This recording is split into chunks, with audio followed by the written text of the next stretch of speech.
Why, hello, my fellow apes. I hope you are well. I am in no other than Thomas Westbrook, Holy Kool-Aid's studio. He's got some nice green screen going on, some nice lighting. From visiting Texas, I've realized I need to up my game in so many damn areas, but I'm beating him on mugs. My mugs look better. So what are we doing here? Well, I recently released a video titled Theism Debunked in 14 Minutes. And despite me explicitly giving a trigger warning for theists, explaining that, look, there's no way that I can possibly respond to every defense of every premise, of every argument to God's existence in 14 minutes, there are some very, very salty and very, very cringy comments that have been left there.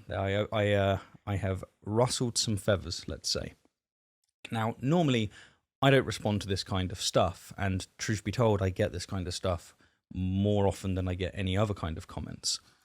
But you know what? Let's make an exception. Let's respond to some of these comments, because whilst most of them are low fruit, well, they are the bulk of the responses that I get. And so if I want to talk to theists, then I do actually have to pick up these low fruit and address them. So that's what we're going to do here. I'm going to read a series of comments off and then give you my responses. So I hope you enjoy. Before we get to the juicy comments, I just want to quickly announce that, at long last, the debunked game is now available to most of Europe. Yes, finally Europe, it's your turn to hit-slap your friends in this strategic card game of logic, reason, and nonsense. Have fun.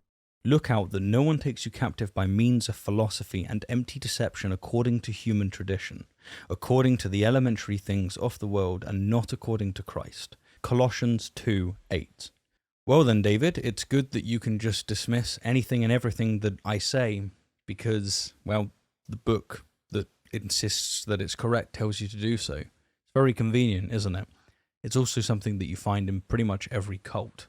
They don't want you to take any advice or any considerations from outsiders, and so they have some form of edict, some form of law or very strong advice where they will encourage you to completely dismiss everyone and anyone who doesn't have the view that you do. So, yep, you continue with your Christian worldview.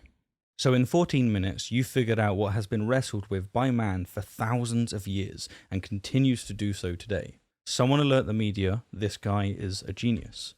Well, there's a couple of things to be said here. First of all, it's not my work, right? I'm referencing others. I said about Guanlo, I've mentioned David Hume, Percy Bysshe Shelley. Like, I'm mentioning people, like, in history. And there's contemporary people.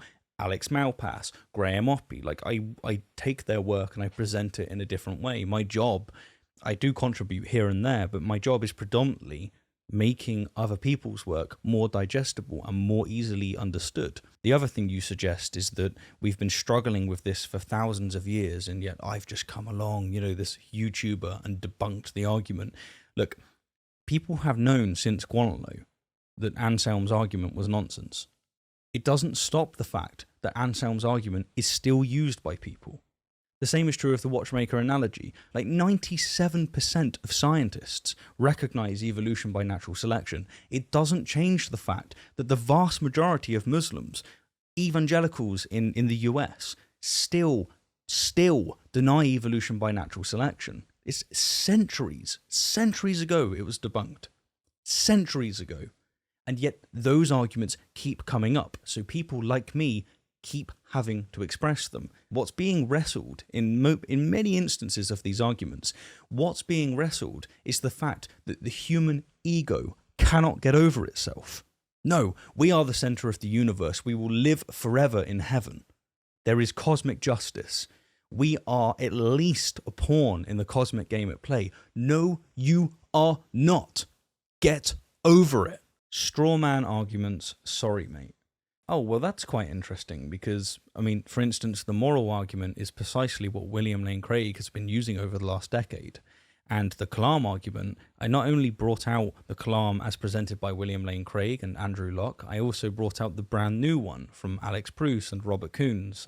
If you want to call their argument straw man, then fine, I guess. And then again, with the watchmaker analogy and the argument from the genetic code, these are used day in, day out. Like, these are all over the internet. There's people that believe these things. It's not a straw man. I'm showing you the arguments. But I guess you can just dismiss me by calling out straw man, right? I mean, that's easier than having to contend with the objections that I laid down. So enjoy your prayers. John comments, empty platitudes, empty words, empty, empty, empty, so the creator is being debunked by empty platitudes. This is a fool giving a stupid joke, double stupidity. Wow, John, your words are certainly empty of punctuation. We have innate knowledge to recognize complexity as coming from a creator. So where did that knowledge come from? Please, John, watch my video. Like, just genuinely watch my video. Look at the second argument I deal with, the watchmaker analogy. Just give it a go. Just give it a go. This guy's hair looks like a girl. Are you asking for my number? Is that what it is? Or is it that you're very insecure with your masculinity? So you have to make sure that you have very perfect Christian hair and make sure you dress the same as everyone else and basically don't have any unique identity, because then you might be mocked for being different. Atheism is basically a irrational and obsessive fear of God, a phobia. So of course God doesn't exist. Rationality. The smugness on your face reveals all about your fake covering of your fear. Oh, you think I'm smug? And that I'm hiding a phobia of God? Alright. Okay. I see where you're going with this, Garnet. Look, I don't have a phobia of God, just as you don't have a phobia of Thanos. You just don't believe Thanos exists, so you're not scared of Thanos, are you? Likewise, I don't believe God exists, so I'm not scared of God. And I will go one step further here. I am genuinely convinced that if a God exists, and that God is good, and that God is powerful, he will not punish someone for using the brain that he gave them. It is Galileo, once again. I refuse to believe that a good God would give me a mind and intend for me to forego its use.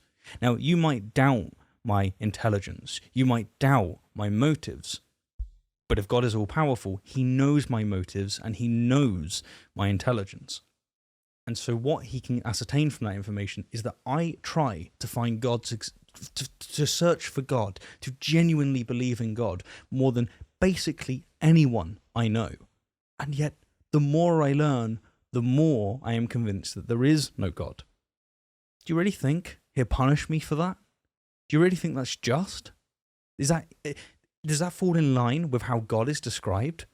This moral father? What kind of father does that? It's ludicrous. You believe in an absolute monster. The God that you believe in, I have to say, I would be scared of. Uncle Jesus, Real Bible Reading, says, "Greetings, cousin." Well, salutation, Jesus. I hope you're doing well. Dajan states, "You really seem not to understand God's attributes." Well, the video wasn't about God's attributes, and I wasn't performing any kind of reductios. I wasn't making any references to the problem of evil, which is where God's attributes tend to come into play. You can say, if God is all-powerful and all-loving, then, this seems to be a contradictory state that we're living in, etc. So, thanks for not watching the video. Next comment. If you want to claim that God doesn't exist, you first of all need to define what you mean by God. So, in the video, I don't state that God doesn't exist. I'm just responding to some of the arguments that are put forward towards God. All your arguments seem to imply that by God, you mean an almighty intelligent being that governs the world/universe as presented to us in most religions. Know that not all theists have this definition of God. Yeah, I know that not all theists have this definition of God. And of course, I know that all theists don't define God as to have the omni-attributes. Most do, as you say. Fair enough. But I know that not all theists do that. And I think that if you retract some of those omni-attributes, then a God isn't necessarily ruled out, and there's more chance of those gods existing. The problem is that you're just making a God unfalsifiable, like reincarnation. There's just no way to disprove it. So there's no reason to believe that those gods exist. Well, not sufficient reason to believe that those gods exist, I should say. But by virtue of them not having those omni-attributes and having to make those compatible with the world that we experience, so effectively you won't need a theodicy, it does raise the probability of those gods. MJ comments, "Yep, over 2,000 years of academia, with including peer-reviewed, published, educated intellectuals, all missed these simple fallacies until YouTube came along. No, MJ, they didn't miss these fallacies. As I if you watched the video, you would see that I was referencing people that brought up these fallacies, referencing people that brought up these objections. They didn't miss it, and they published it in much the same way as was published the arguments during those times. And as for the term debunked, yes, it's not used frequently in the literature, and it probably shouldn't be. It's a bit of a vague word. It has a multiplicity of definitions. But the fact that I use colloquial language is just not a problem. And the fact that I use a brand, it doesn't matter. I mean, if you want to dismiss these actual not missed logical fallacies, these actual objections that are taken very seriously in the academy, because I use the word debunked, then have at it. But I can just tell you this. If God exists and God is watching you, they know that you're not interacting with intellectual integrity. Next comment. I used to be a fan of atheist channels. Now I think they are pretty cringe and insufferable. And to kill two birds with one stone, here's another comment. This just might be the most cringe thing on the internet. Congrats. Well, do you know what I think's cringy? I think it's pretty cringy to believe in arguments when they have long been refuted. I think it's pretty cringy, to look around in the age of information where we have access to all of this knowledge, to all of this science, to all of this philosophy, and yet still think that you are the center of everything, that you are God's chosen, that this entire cosmos revolves around you. That's cringy. That's super cringy. Another thing that's really cringy, being homophobic because a book tells you to do so. Being transphobic because a book tells you to do so. That's pretty damn cringy. Having a go at someone's hair because they're not like you. That's cringy. So if you want to talk about cringy Christianity is the go-to. Next comment.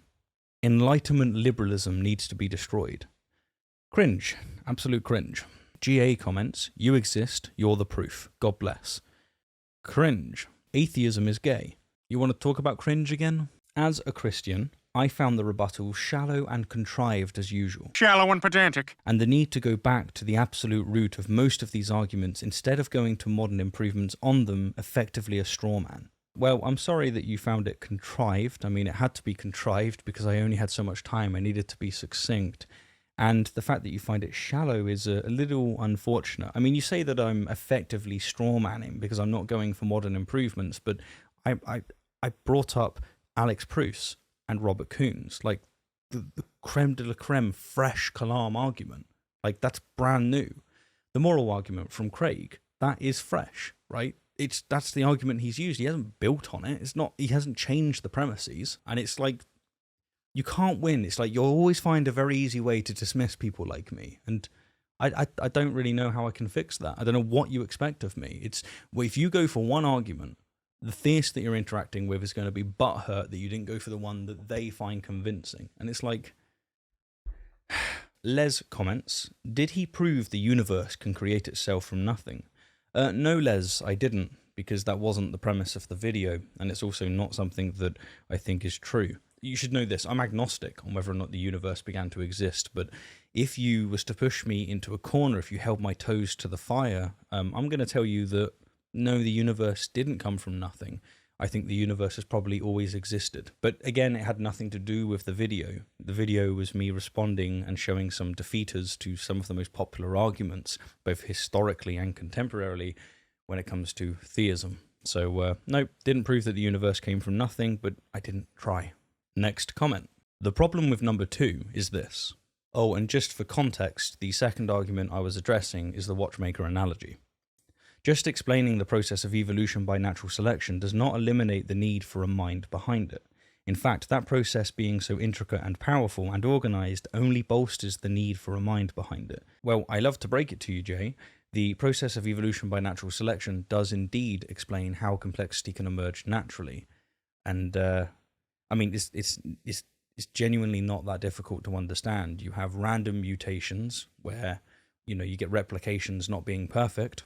And then whether or not those things are beneficial or detrimental is going to be dictated by the ecosystem, whether or not reproduction can occur within those communities that have that genetic replication. And that's nature selecting. And you get these arms races and you just end up with further pushes towards certain attributes. And that has the the illusion of complexity that so convinced Paley and so many others. And unfortunately, so many people today, like most Muslims, deny evolution by natural selection. Michael comments, from the same channel that declares no one can be an agnostic and has to be an agnostic atheist or an agnostic theist. Michael, I recently made a video on this very specific topic, and what I state in there is what Graham Oppy states, and that is that I don't really care what kind of definitions people use. I just need to know what they're using so I can effectively have communication, have a conversation. So if someone wants to use a lack-theism definition, they're just not convinced by any of the propositions for theism, then so be it. And if it does bleed from that, and it does follow from that, I should say, that an agnostic is an atheist, then that's okay. That's fine. There's nothing wrong with that. Alternatively, if we want to define atheism as the proposition that there are no gods, then so be it, right? And then an agnostic is going to be someone that doesn't affirm theism or atheism. I don't really care. I just want to know, just want to be able to have a conversation. What I don't like, though, is how many theists try to basically gatekeep, to force atheists to take the philosophical definition when they just don't. Like, stop it. Just stop. And finally, we will end on a nice note. Kevering comments, before starting this video, I had assumed that this is a video from an angry atheist or just someone who is condescending towards others. Now that I watch this, it seems really respectful and just nice. A pleasant surprise. Alright, so I've been focusing on some of the salty and, butthurt comments, but most of the comments were very, very nice. They were encouraging, and that's also true from theists. There was plenty of theists there that are like, yeah, I appreciate this kind of stuff. There is actually a decent community of theists out there that appreciate atheists sticking in the game and like giving their views and perspectives on these things, because most atheists, for understandable reasons, they basically say, all right, there is no God, I'm going to go live my life. I'm going to go enjoy myself. I don't want to spend any more time focused on this nonsense. And if you are a theist, you've got to respect that that's going to be the status quo. That's going to be what's normal. But no, you are most welcome. I do try and be respectful in most instances. Sometimes I can get salty myself. I can get a little annoyed, and I know it can show. I know that my older videos, I was a little less friendly, but we evolve and we adapt, don't we?